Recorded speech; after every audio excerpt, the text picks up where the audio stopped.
Hello friends, তোমরা সবাই কেমন আছো?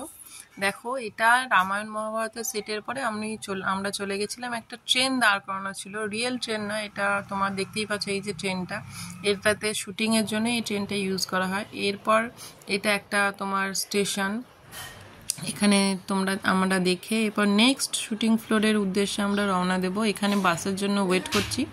এটা বাসের ভেতরে আমরা চারজনে বসেছিলাম, সেই সময়কার ফটোটা তোলা। এরপর আমরা রাস্তা দিয়ে দেখতে দেখতে যাচ্ছি। এটা দেখো, আমরা চলে এসেছি বাহুবলীর সেটে, পুরোটা বাহুবলীর সেট।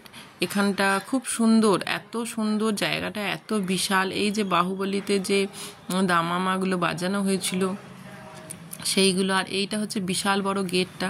এই গেটের ভেতর দিয়ে ঢুকছি আমরা। এটা দেখো, আমি একটা ফটো তুলেছি, তো কেমন লাগছে তোমরা সবাই বললো। তো এরপরে আমরা ভেতরে ঢুকে পড়লাম বাহুবলী সেটের ভেতরে। ভেতরটা বিশাল বড় এরিয়া নিয়ে প্রচুর বড় বড় সুন্দরভাবে সাজানো আছে দুপাশারই। দেখো, তোমাদের সঙ্গে সবটাই শেয়ার করেছি। এদিকে বাঁ দিকে একটু যাওয়ার রাস্তা আছে, এদিকেও তোমার একটা শিব মন্দির টাইপের ছিল। আর সোজা এই দেখো, এখানটা পেছন দিকটা এটা টোটালটা সেটটা মানে অনেকটা জায়গা নিয়ে সেটটা তৈরি হয়েছে। এদিকে একটা শিব মন্দির, এটা পেছন দিকটা যেদিক দিয়ে আমরা ঢুকলাম। আর এইখানটা সোজা তোমার রাজভবনের উদ্দেশ্যে যেটা যাওয়ার সেইটা রাস্তাটা, এইটা শিব মন্দিরটায় নিয়ে যাই চলো। এখানে একটা সিঁড়ির ওপরে উঠে একটা শিব মন্দির আছে। তো তারপরে আমি চলে এসেছি তোমার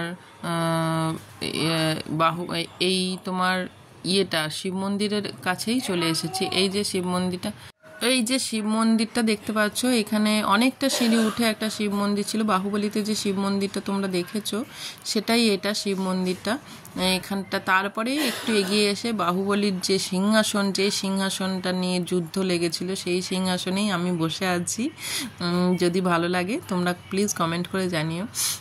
যে সিংহাসনটা বিশাল বড় সিংহাসনটা দেখতে।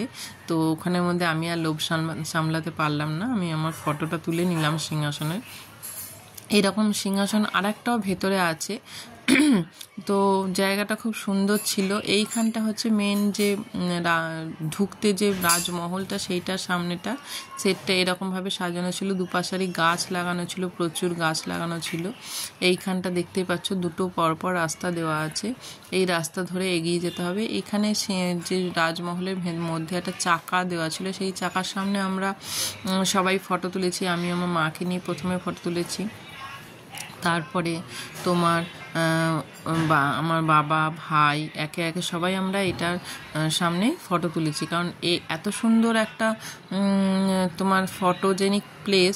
এইখানটা শুধু না, টোটাল জায়গাটার মধ্যে সব জায়গাতেই তুমি সুন্দর করে ফটো তুলতে পারবে, সব জায়গাগুলোই খুব সুন্দর। তো এখানে ফটো তোলার লোভটা আর সামলাতে পারলাম না, সেই জন্য সবাই মিলে আমরা ফটো তুলে নিলাম।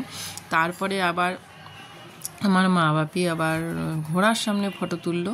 সেটা এই যে এখানে এতগুলো ঘোড়া লাগানো ছিল, দেখো দেখতেই পাচ্ছ জায়গাটা দেখে মনে হচ্ছে বিশাল এরিয়া জুড়ে প্রচুর বড়। এই দেখো টোটাল জায়গাটা আমি তোমাদের সঙ্গে শেয়ার করলাম, দেখতেই পাচ্ছ বিশাল বড় জায়গা। এরপর আমরা আরেকটু করে করে এগিয়ে যাচ্ছি। এরপর তোমাদের যেরকম বলেছিলাম যে আর একটা সিংহাসন রাখা আছে, ওই ভেতরের দিকে একটুখানি গিয়ে ওখানে সিংহাসনটা রাখা আছে। ওইখানেই আরও লোকের ভিড়, ওখানে আমি আর ফটো তুলিনি। এখানে সিংহাসনটা একই সিংহাসন যদিও ছিল, ওই দেখো ডান দিকে দেখা যাচ্ছে সিংহাসনটা। তো ওইখানে সবাই ফটো তুলছে, তো একই সিংহাসন ছিল বলে আমি আর ফটো তুলিনি। তো এটাই এইরকমভাবে তোমার। এবার দেখো, আমি আবার পুরো জায়গাটা দেখাচ্ছি। এইটা হচ্ছে সেই সিংহাসনের এরিয়া, যেখানে বাহুবলীতে আমরা সিনেমায় দেখেছিলাম যে এরকমভাবে সিংহাসন নিয়ে মারামারি হয়েছিল, সেই জায়গাটা। এখানটা কামান রাখা আছে। আর এইখানটা বাহুবলীর যে ভাই, তার যে ইয়েটা ছিল, ওই জায়গাটাই এটা। তো এই যে আমি ভেতরে আছি, এটা একটা রেস্টুরেন্ট। আজকের